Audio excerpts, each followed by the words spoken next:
elemento distinto que debe ser incorporado a todo lo anterior, que no excluye nada de lo anterior, pero que sin embargo está presente como un componente de la enfermedad mental y sobre todo de algunos tipos de enfermedades mentales. Y es el factor que Allan Kardec, el fundador de la doctrina espírita, llamó obsesión, obsesión espiritual. La palabra obsesión es un término latino que tiene que ver con el concepto de influencia perniciosa, así como el caso de las neurosis obsesivas. Allan Kardec tomó esta palabra para colocarla dentro de la perspectiva de casos por él estudiados y que han sido conocidos en toda la historia de la humanidad y que en nuestros tiempos se presentan en la misma proporción que en cualquier época, de las personas víctimas de las influencias dañinas que pueden ejercer sobre ellas entidades espirituales desencarnadas, seres espirituales fallecidos. La obsesión espiritual, que el punto de partida de su estudio científico se lo debemos a Allan Kardec y sobre el cual ha habido un inmenso desarrollo hasta el día de hoy, la obsesión espiritual se inscribe dentro de un hecho humano general y absolutamente permanente y cotidiano, que es el mundo de las influencias. Cada uno de nosotros influye sobre los demás y al mismo tiempo resulta influenciado por los demás. Desde el momento en que somos concebidos, nuestra propia disposición estereoespacial en el útero materno ya provoca reacciones. Generamos influencias sobre la madre que nos está cobijando en el vientre y a la vez somos muy influenciados por ella. Y de allí, que no es nuestro tema de hoy, se extiende una necesidad de comprender el comportamiento de la madre embarazada en cuanto a cómo sus ideas, pensamientos, emociones, gustos, disgustos, alegrías o tristezas influyen sobre su criatura. Pero desde allí estamos recibiendo influencias físicas y emocionales. Cuando somos alumbrados a la vida corporal, a la vida autónoma, comienzan las influencias no solo de nuestra madre en primer lugar, sino en nuestro círculo más íntimo familiar. Y la familia, sin duda, es un factor fundamental en esas influencias, en cuanto a ideas, creencias, valores, patrones, formas de ser, formas de actuar. Y cuando vamos creciendo, el proceso de la socialización genera todo un marco de influencias, en el cual todo lo que nos rodea, tanto en seres humanos como en el ambiente físico y en el ambiente social, nos está transmitiendo impresiones que van formando parte de nuestro acervo. Pero al mismo tiempo nosotros pasamos a influir sobre los demás. Y la sociedad en su conjunto nos influye con creencias, con patrones culturales, con valores, con la publicidad, con todo lo que existe. De modo que el mundo es un mundo de influencias. Influencias positivas o influencias dañinas. Hay ideas que nutren, que enriquecen, que nos hacen crecer moralmente, espiritualmente, pero hay ideas dañinas también.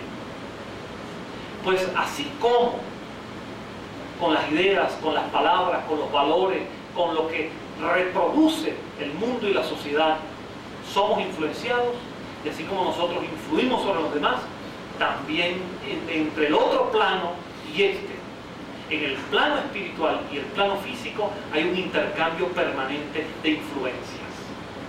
Influencias positivas e influencias dañinas. Porque ese otro plano, ese otro mundo, esa humanidad invisible está formada, con todo respeto a quienes piensan diferente, no por ángeles ni por demonios, sino por seres humanos sin cuerpo físico. Son los seres fallecidos que están en otra dimensión.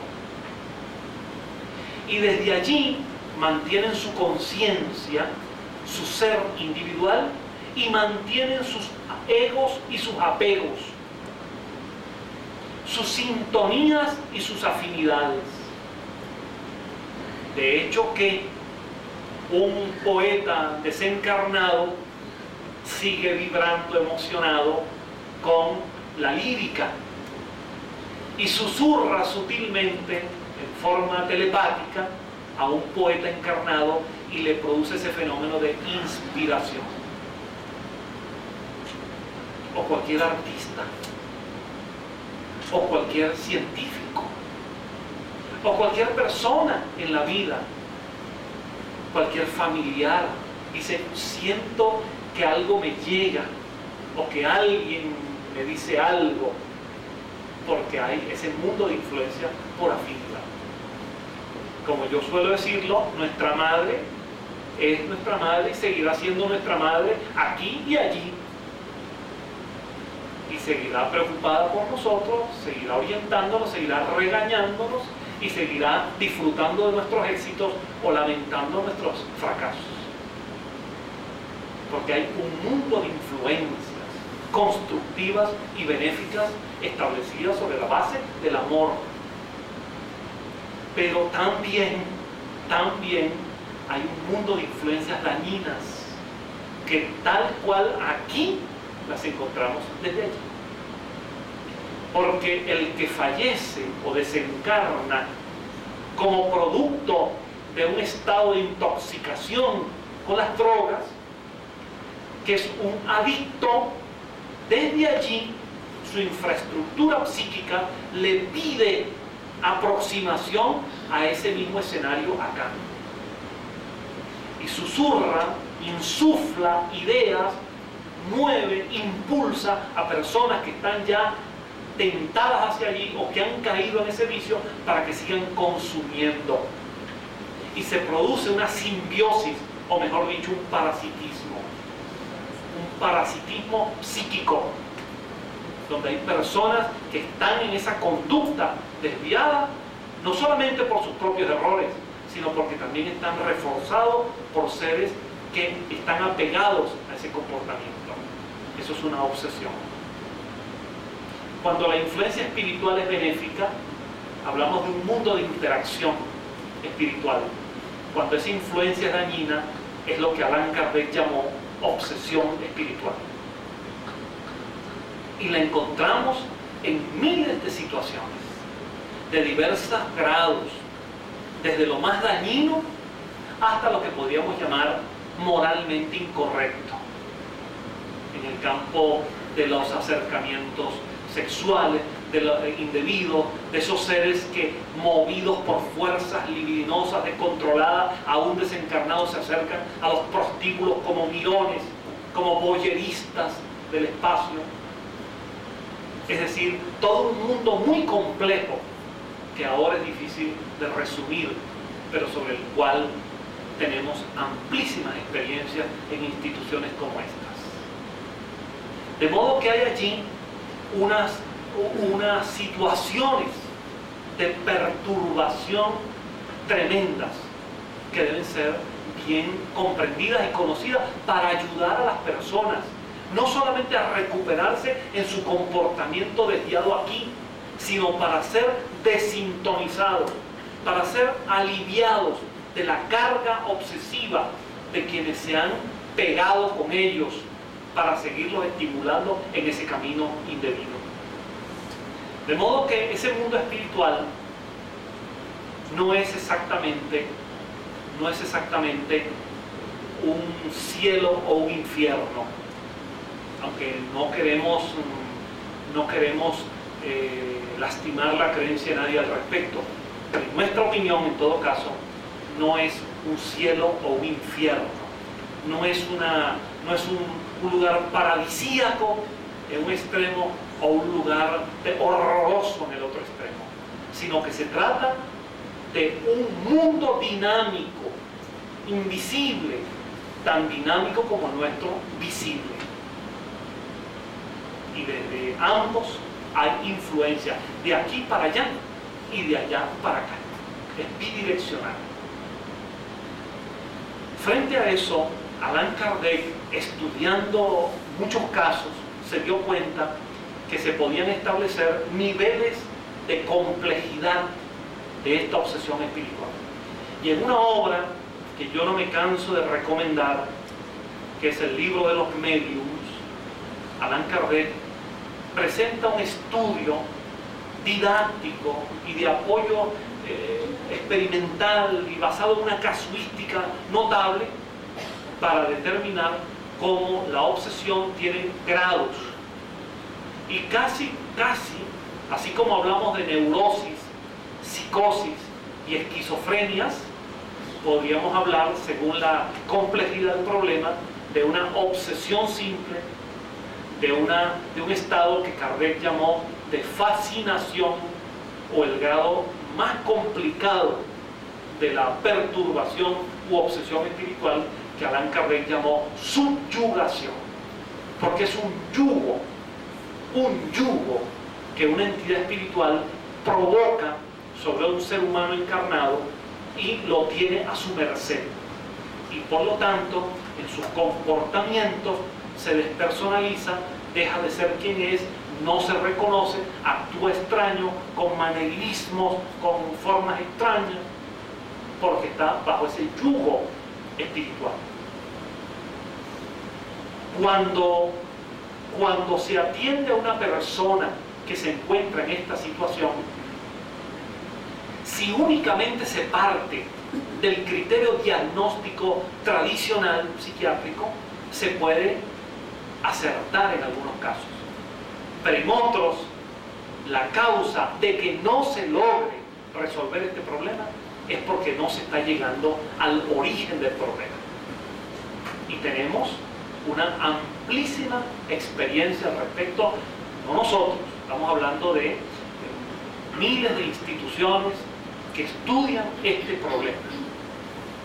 Y nuestro interés no es proselitista, nuestro interés es fundamentalmente el de que las instituciones vinculadas a la psiquiatría y al mundo de la salud y al mundo clínico puedan tomar en cuenta este elemento, este ingrediente dentro de las enfermedades mentales. Como ya ha ocurrido en el caso de Brasil. En Brasil, y esto asombra cuando uno lo dice a quien no lo sabe, en Brasil hay 54 hospitales psiquiátricos espíritas. Estoy hablando de hospitales, es decir, instituciones hospitalarias dentro de la red de salud del país. Psiquiátricos, porque exclusivamente son dirigidos por médicos psiquiatras, profesionales de la psiquiatría. Espíritas, porque atienden dentro de los distintos componentes del problema, atienden a la orientación espírita. He estado en 4 de ellos, en 4 ciudades de Brasil.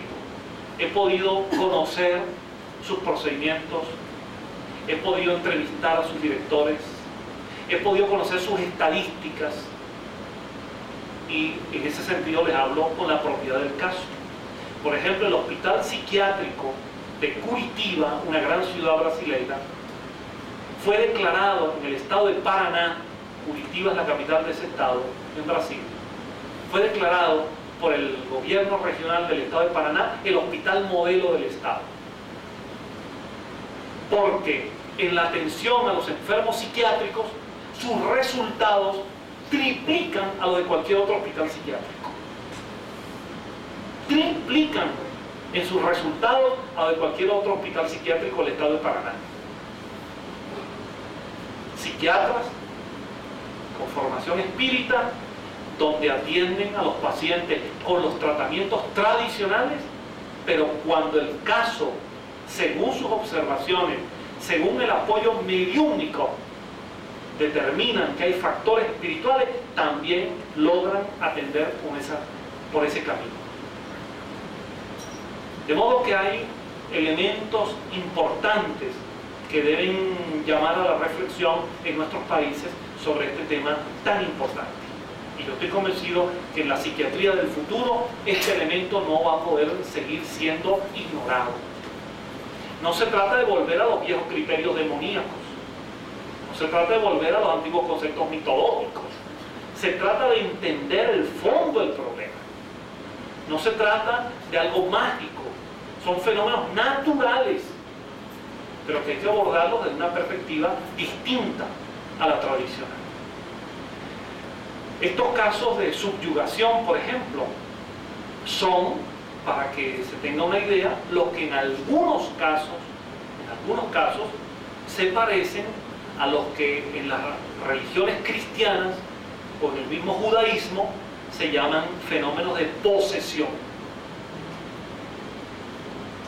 La llamada posesión, que en la visión cristiana se le atribuye al demonio, puede corresponder a un caso de subyugación que en la visión espírita está provocada por una entidad espiritual desencarnada.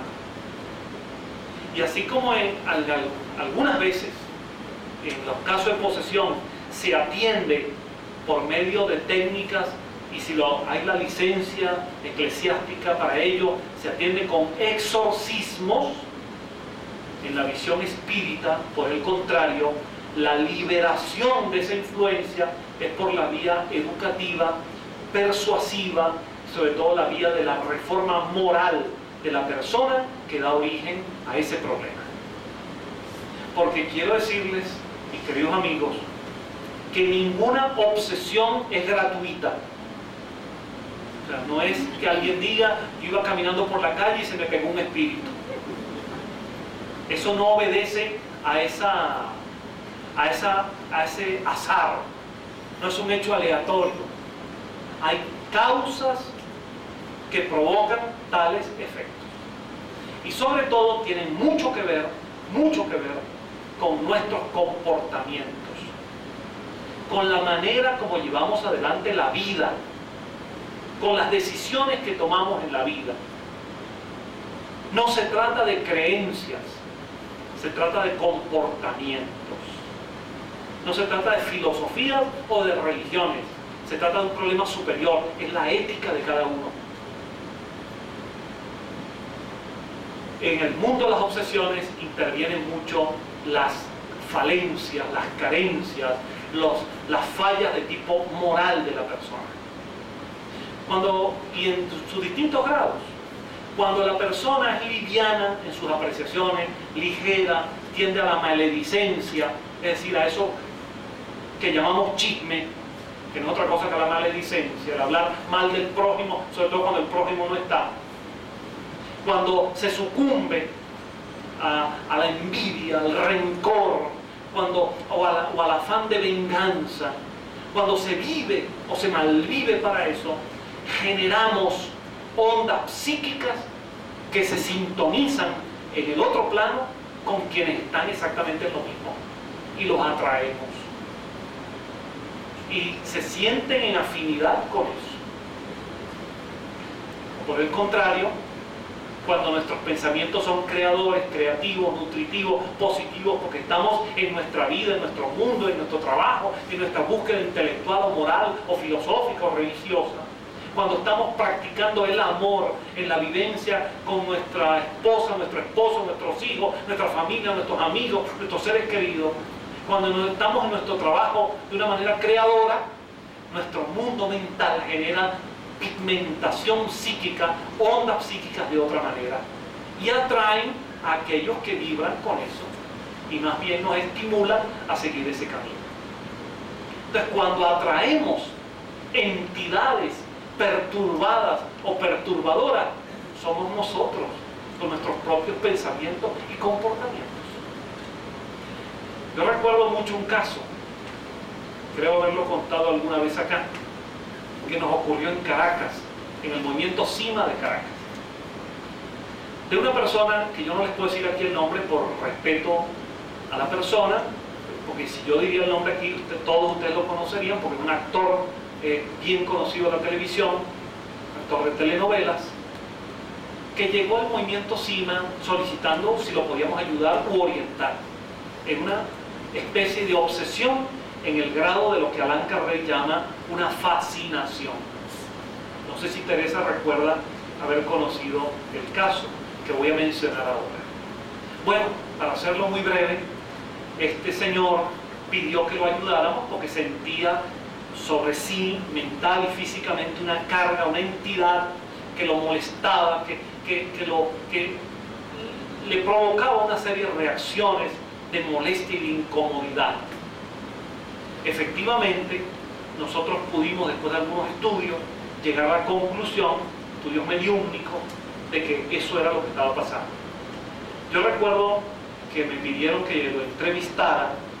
Cuando lo entrevisté, le dije que teníamos la idea de que efectivamente era una obsesión, que nosotros podíamos ayudarlo, tenemos manera de cómo ayudarlo, pero que la gran ayuda es la que él mismo se iba a dar a sí mismo. Porque resulta que este señor, si no frecuentemente, por lo menos ocasionalmente, consume ciertas drogas. Este señor lleva una vida extremadamente descompuesta en lo moral, tremendamente promiscuo. Es un hombre casado muy responsable. Es una persona que está en un mundo de mucha descomposición moral y sexual.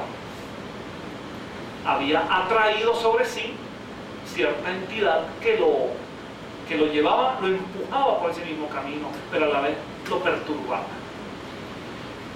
Después de la entrevista quedamos en volver a hablar y él retornó una vez, y créanme lo que les voy a decir aquí porque es casi textual. Me dijo que él nos agradecía mucho el apoyo y que él estaba consciente de que teníamos la razón, pero que él no iba a volver por encima, porque él no estaba dispuesto a aceptar lo que nosotros le estábamos planteando. Porque en definitiva yo lo que le planteé es que nosotros íbamos a hacer nuestra parte, lo íbamos a ayudar, pero la gran ayuda es la que él mismo se iba a dar, porque él debía producir una metamorfosis moral, una reforma íntima.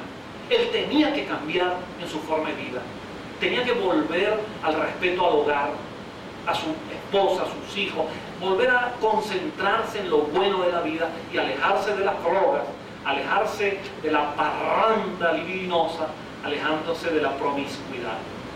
Él me dijo, yo casi que lo voy a repetir textualmente, me dijo: doctor, es que ese mundo mío es muy sabroso y yo no lo voy a dejar. Y yo le dije, esa es su decisión, usted no quiere autoayudarse, nosotros menos le podemos ayudar. Él me dice, pero ¿por qué no me quitan ese espíritu?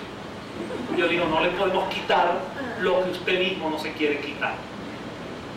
Yo traigo a colación este caso, entre muchos tantos, porque es exactamente de lo que se trata.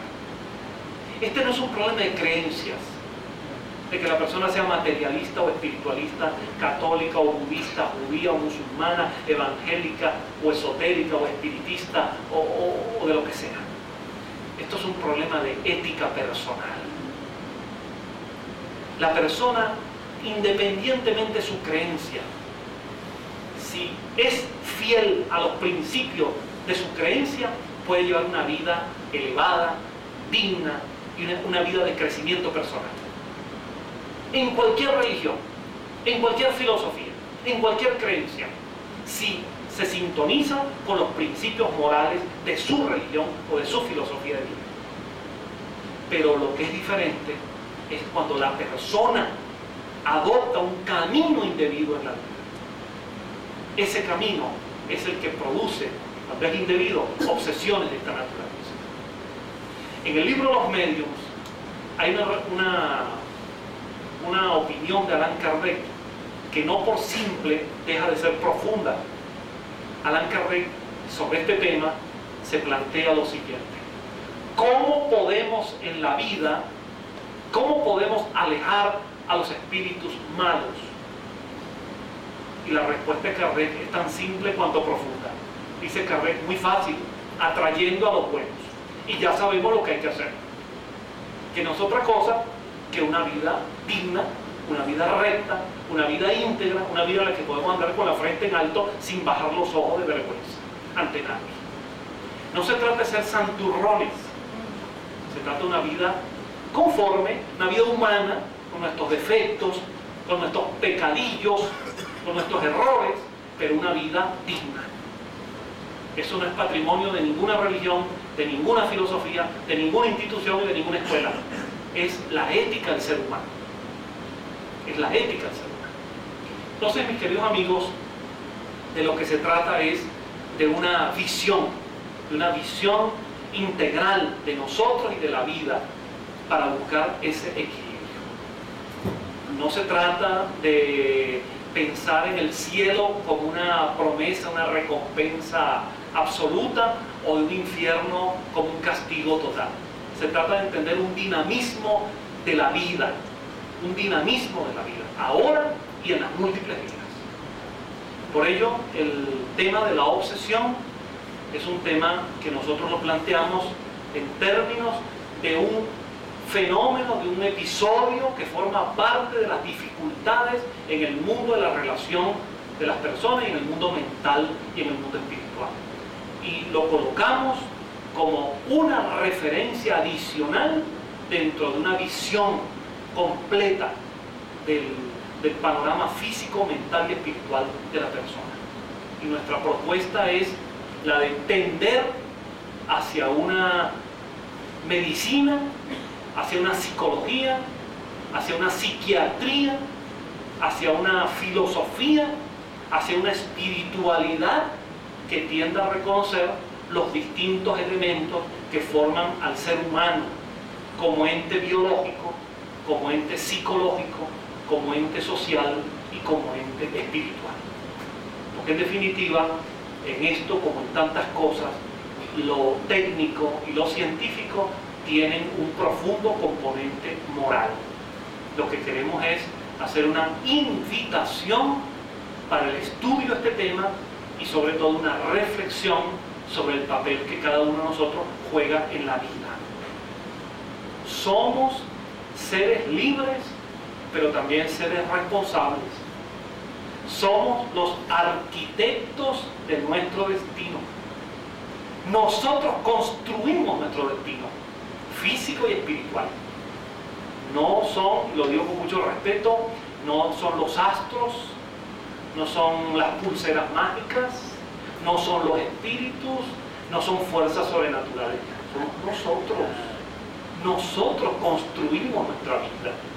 No tenemos que esperar a la próxima vida para lograr todo lo bueno que debemos hacer en esta. No dejemos para el futuro lo que desde ya podemos construir, y con un pensamiento de este tipo nosotros podemos contribuir a nuestro equilibrio mental, sin fanatismos, sin fundamentalismos, con un sentido tolerante, entendiendo la pluralidad de pensamientos, la diversidad de ideas, entendiendo que todos podemos y debemos convivir con la diversidad, que el mensaje fanático y fundamentalista no es el camino del progreso, sino por el contrario, que el verdadero camino es el de formarnos a nosotros mismos en estos valores y vivir en un mundo con muchísimo respeto por los demás.